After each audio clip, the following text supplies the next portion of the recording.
Exode 33. L'Éternel dit à Moïse, Va, pars d'ici, toi et le peuple que tu as fait sortir du pays d'Égypte, monte vers le pays que j'ai juré de donner à Abraham, à Isaac et à Jacob, en disant, Je le donnerai à ta postérité.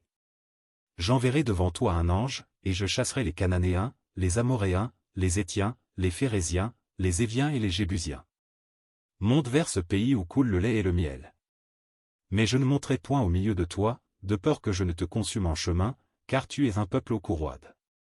Lorsque le peuple eut entendu ces sinistres paroles, il fut dans la désolation, et personne ne mit ses ornements. Et l'Éternel dit à Moïse, Dis aux enfants d'Israël, Vous êtes un peuple au cou roide, si je montais un seul instant au milieu de toi, je te consumerais. Ôte maintenant tes ornements de dessus toi, et je verrai ce que je te ferai. Les enfants d'Israël se dépouillèrent de leurs ornements, en s'éloignant du mont Horeb. Moïse prit la tente et la dressa hors du camp, à quelque distance, il l'appela tente d'assignation, et tous ceux qui consultaient l'Éternel allaient vers la tente d'assignation, qui était hors du camp.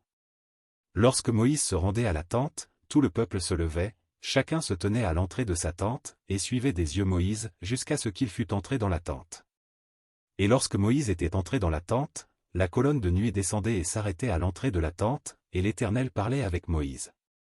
Tout le peuple voyait la colonne de nuée qui s'arrêtait à l'entrée de la tente, tout le peuple se levait et se prosternait à l'entrée de sa tente. L'Éternel parlait avec Moïse face à face, comme un homme parle à son ami. Puis Moïse retournait au camp, mais son jeune serviteur, Josué, fils de Nun, ne sortait pas du milieu de la tente. Moïse dit à l'Éternel, Voici, tu me dis, fais monter ce peuple. Et tu ne me fais pas connaître qui tu enverras avec moi. Cependant, tu as dit, Je te connais par ton nom, et tu as trouvé grâce à mes yeux. Maintenant, si j'ai trouvé grâce à tes yeux, fais-moi connaître tes voies, alors je te connaîtrai, et je trouverai encore grâce à tes yeux. Considère que cette nation est ton peuple. L'Éternel répondit, Je marcherai moi-même avec toi, et je te donnerai du repos. Moïse lui dit, Si tu ne marches pas toi-même avec nous, ne nous fais point partir d'ici. Comment sera-t-il donc certain que j'ai trouvé grâce à tes yeux, moi et ton peuple?